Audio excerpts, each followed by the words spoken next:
Friends, welcome back to my channel. আমি তনুজা, আপনাদের সবাইকে জানাচ্ছি তনুজাস কুকিং ক্রিয়েশন চ্যানেলে স্বাগত। আজকে আপনাদের সঙ্গে টমেটোর ভর্তা রেসিপি শেয়ার করব। আর এই রেসিপিটি একদম হোটেলের স্টাইলে তৈরি করে দেখাবো। কিভাবে হোটেলে তারা অনেকক্ষণ সময় পর্যন্ত ভর্তা তৈরি করে সংরক্ষণ করে রাখে, ঠিক সেই রকমভাবেই তৈরি করে দেখাবো। অবশ্যই পুরো রেসিপিটি দেখুন, ভিডিওটাকে স্কিপ না করে। আশা করছি আপনারা বুঝতে পারবেন। তাহলে চলুন আজকের এই মজাদার টমেটোর ভর্তা রেসিপিটি দেখে নেওয়া যাক। এখানে আমি 3টে মাঝারি সাইজের টমেটো নিয়ে নিলাম।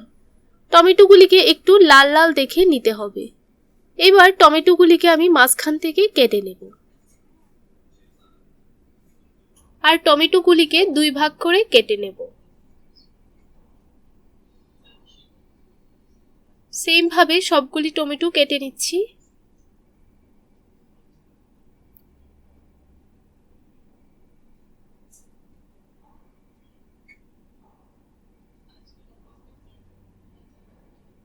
আমার টমেটো কাটা হয়ে গেছে।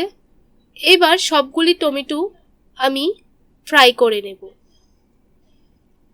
তো চুলায় একটা ফ্রাই প্যান বসিয়ে দিয়েছি। অল্প একটু তেল দিয়ে দিলাম।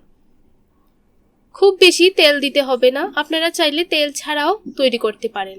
এবার সবগুলি টমেটো এক এক করে দিয়ে দিচ্ছি। তো সবগুলি টমেটো দিয়ে দিলাম। এবার 2 থেকে 3 মিনিটের জন্য ঢাকা দিয়ে দিলাম। তো 3 মিনিট পর ঢাকনাটা তুলে এবার একটু উল্টিয়ে দেব।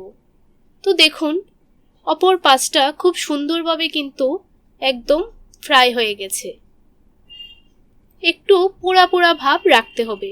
এবার কিছু রসুনের কোয়া দিয়ে দিচ্ছি। যেহেতু আমি এখানে ছোট সাইজের রসুনগুলি নিয়েছি, তাই একটু পরে দিয়ে দিলাম। তো দেখুন রসুনগুলিকে উল্টিয়ে পাল্টিয়ে ভালোভাবে ভেজে নিচ্ছি। আর টমেটোগুলিকেও আর একটু সময় ভেজে নিচ্ছি।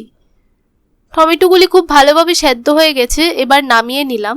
এবার একটা ফ্রাই প্যানের মধ্যে অল্প একটু তেল দিয়ে কিছু পেঁয়াজ এখানে ভেজে নেব। খুব বেশি পেঁয়াজগুলি ভাজতে হবে না, সামান্য একটু সময় ভেজে নিলেই চলবে। তো দেখুন ভালোভাবে নাড়াচাড়া করে একটু ভেজে নিচ্ছি। পেঁয়াজগুলি ভাজা হয়ে গেছে, এবার নামিয়ে নিলাম। তো দেখুন টমেটোগুলি খুব ভালোভাবে ঠান্ডা হয়ে গেছে। এবার টমেটোর ছিলকাগুলি তুলে নিচ্ছি। অবশ্যই কিন্তু এই ছিলকাগুলি তুলে নিতে হবে। এক এক করে সবগুলি থেকেই ছিলকাগুলি তুলে নিলাম। এবার একটু মেখে নিচ্ছি। ভালোভাবে একদম ম্যাশ করে নিয়েছি। এবার রসুনের কোয়াগুলিও ভালোভাবে ম্যাশ করে নেব। খুব ভালোভাবে রসুনের কোয়াগুলি সেদ্ধ হয়ে গেছে, তাই খুব ভালোভাবে ম্যাশ হয়ে গেছে। এবার পরিমাণ মতো দিয়ে দিচ্ছি কাঁচা লঙ্কা কুচি। অবশ্যই ঝালের পরিমাণটা বুঝে দিয়ে দেবেন। এবার ভেজে রাখা পেঁয়াজগুলি দিয়ে দিলাম। পরিমাণ মতো দিয়ে দিচ্ছি নুন। নুনটা অবশ্যই টেস্ট অনুযায়ী বুঝে দিয়ে দেবেন। অল্প একটু সরিষার তেল দিয়ে দিচ্ছি। কিছু ধনেপাতা কুচি দিয়ে দিলাম। এবার ভালোভাবে সবগুলি উপকরণ মেখে নেব। কিছুক্ষণ সময় এইভাবে মেখে নিতে হবে, তারপর সার্ভ করে নেব। তো বন্ধুরা, রেসিপিটি কেমন লাগলো অবশ্যই আমাকে কমেন্টের মাধ্যমে জানাবেন। আর ভালো লাগলে ভিডিওটাতে লাইক করতে ভুলবেন না।